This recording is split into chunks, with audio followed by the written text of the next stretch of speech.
2 Samuel, o texto que eu quero chamar a sua atenção. Capítulo 24, por favor. A partir do verso 10, a gente vai lendo e a mensagem vai acontecendo. Amém? Quem encontrou aí, diga graças a Deus. Leia comigo 2 Samuel, capítulo 24. Segundo livro de Samuel, 24, de 10 em diante. Mas o coração de Davi o acusou, depois de haver ele levantado o censo do povo, e disse ao Senhor: muito pequei no que fiz, porém agora, ó Senhor, peço-te que perdoes a iniquidade do teu servo. Procedi muito loucamente. Levantando-se Davi pela manhã, veio a palavra do Senhor ao profeta Gade, vidente de Davi, dizendo: vai e dize a Davi: assim diz o Senhor, 3 coisas te ofereço, escolhe uma delas para que a execute contra ti. Assim veio Gade a Davi e lhe disse: queres que 7 anos de fome te venham à tua terra? Ou que por 3 meses fujas diante de teus inimigos e eles te persigam? Ou que por 3 dias haja peste na tua terra? Delibera agora e vê que resposta hei de dar ao que me enviou. Disse Davi a Gade: estou em grande angústia, porém caiamos nas mãos do Senhor. Diga comigo: caiamos nas mãos do Senhor, porque muitas são as suas misericórdias, mas nas mãos dos homens não caia eu. Então enviou o Senhor a peste a Israel, desde pela manhã até o tempo determinado, e de Dan até Berseba morreram 70.000 homens do povo. Amém. A gente prossegue com a leitura à medida que for necessário.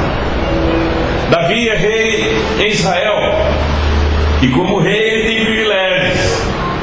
O rei, melhor que ninguém, desfruta do estamento, e é permitido para o rei, por ser ex officio, entrar em todas as atividades, ter conhecimento de tudo, andar no território, de modo que nada lhe impeça. Pesa sobre ele o cetro e a autoridade. Ser rei é uma atividade extremamente instigante, pelo simples fato de estar sobre ele a responsabilidade de conduzir um rebanho, conduzir uma nação, sobretudo quando esta nação e quando este rebanho pertence ao Deus Altíssimo. Davi tinha consciência disso, porque Deus falara a ele há muitos anos atrás que o tiraria de trás das ovelhas para conduzir o seu povo, o seu rebanho, as suas ovelhas. E o impressionante em Deus é exatamente o fato de que Ele nos arranca das nossas invisibilidades, Ele nos tira da nossa insignificância e nos projeta e nos leva para uma dimensão de sonho seu, e nos faz sonhar o seu sonho e nos faz desejar os seus desejos. E a Bíblia diz que Ele opera em nós o desejar, o sonhar. E Ele não só opera o desejo, mas possibilita que executemos esse desejo. Porque Deus é Deus de execuibilidade. É Deus que facilita as coisas. É Deus que abre-nos os processos em meio às agruras, em meio aos apertos, em meio às lutas. Porque Deus não dá nada fácil para ninguém, para que seja valorizado o que Ele dá. Das coisas vêm fáceis demais, a tendência do homem é desprezá-las, é abandoná-las, é não valorizá-las. Nesse sentido, Deus sabe como trabalhar com cada um de nós. Davi é rei, como rei havia os privilégios, como eu disse, mas também as responsabilidades. Porque na vida Nós temos direitos e deveres em todo setor da vida de um homem. Há o momento do prazer, mas há também o momento do dever. E esse moço, que agora está com a coroa na cabeça, nem sempre possuía uma coroa. Era um menino pastor, estava lá nos campos, cuidando das ovelhas de seu pai. Possuía alguns instrumentos também insignificantes, mas que passaram a ter valor somente na mão de Deus e no tempo de Deus. Quando menino, ainda cuidando das ovelhas, ele possuía um bodoque, uma funda, que Deus se utilizaria disso mais tarde para derrubar um gigante. Ele também possuía uma harpa, que cantava louvores a Deus à sombra das árvores, enquanto pastoreava suas ovelhas. E Deus se utilizaria dessa harpa para consolar o rei que o treinaria. Deus não queima etapas, Deus trabalha com processos na vida da gente. E eu aprendi que a natureza não dá saltos.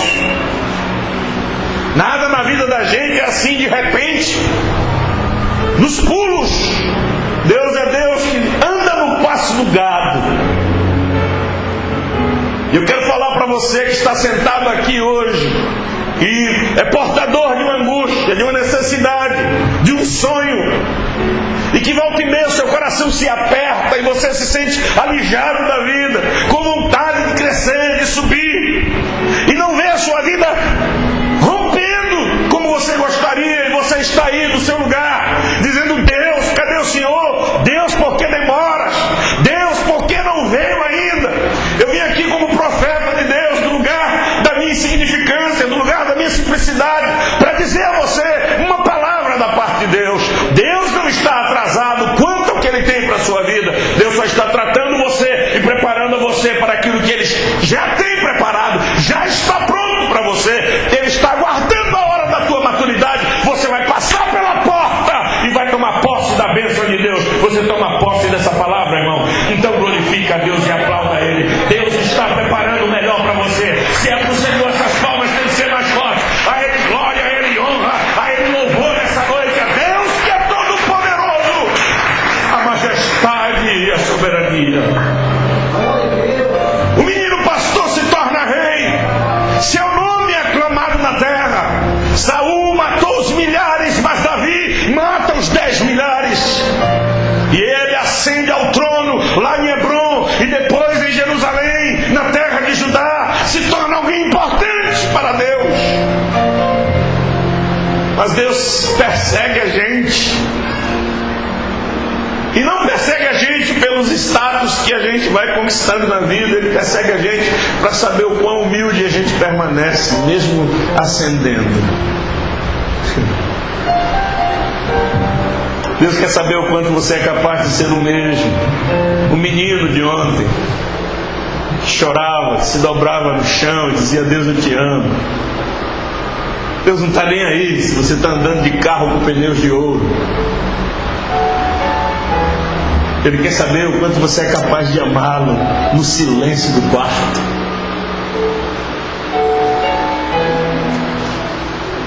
Deus não quer saber o quanto de multidões eu e você temos adiante de nós. Ele quer saber se na escuridão do teu quarto você é um adorador, pode romper as trevas e dizer: eu estou aqui.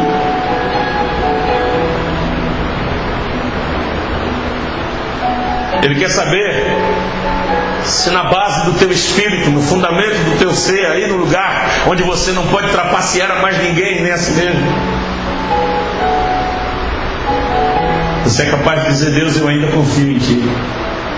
Eu tenho casa, o Senhor me deu ouro, prata, o Senhor me deu tudo, mas eu continuo Te amando.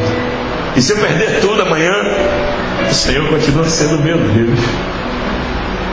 Porque muitas pessoas têm feito de Deus uma escada para promoção pessoal, e Deus tem vomitado essa gente cujo interesse é matéria, e acha muitos paroleiros por aí para lhes vender um evangelho fácil de prosperidade barata, que na primeira tempestade, na primeira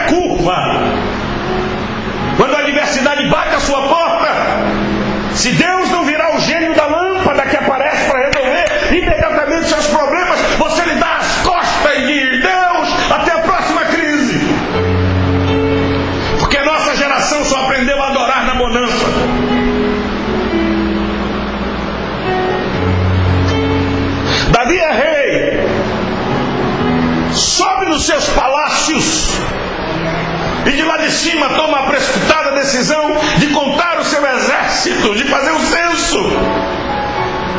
Chama um dos seus capitães e diz: faça o censo, por favor, do meu exército. Parece uma atitude simples, mas isso aborreceu a Deus severamente, porque não era uma atitude simples. Eu quero mostrar-lhes o que estava possivelmente por trás do coração de Davi. Primeira coisa, ele quer contar o exército porque ele quer saber a força que ele tem, o tamanho da sua força. Eu me tornei o rei mais poderoso da terra. Eu unifiquei Israel.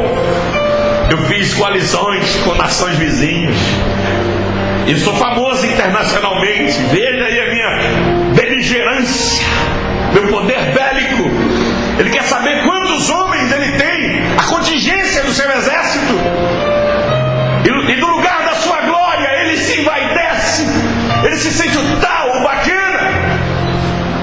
Deixou de ser um menino pastor. Quando Deus mandou um urso para matar uma ovelha, ele não tinha um exército adiante de si. Ele contava com a força do Senhor, que deu força a ele. Ele pegou na barba do urso e matou o urso e tomou a ovelha do Senhor da mão. Aquele urso, quando o leão fez o mesmo, ele tomou a ovelha da boca do leão. Mas ele se esqueceu. Agora ele está poderoso. Ele olha para suas vestes e diz: poxa, como eu sou um cara.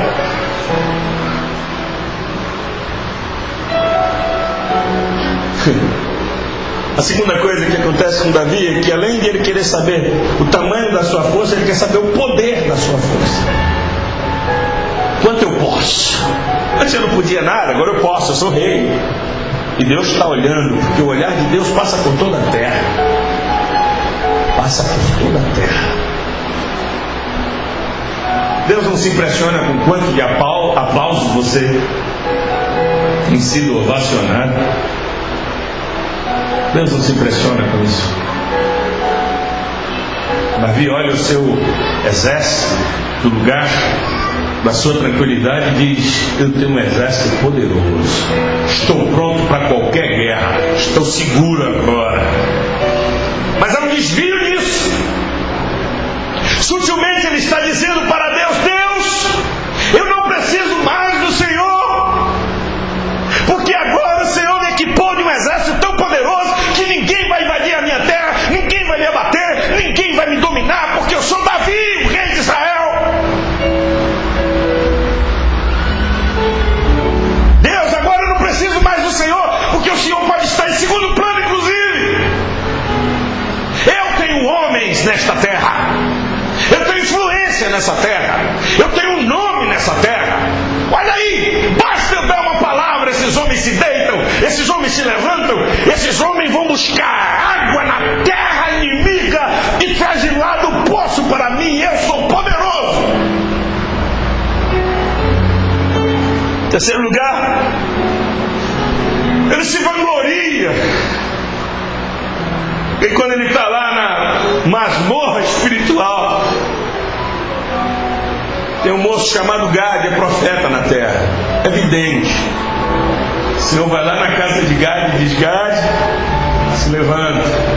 Senhor, mas para quê? Você vai dar uma mensagem para o rei.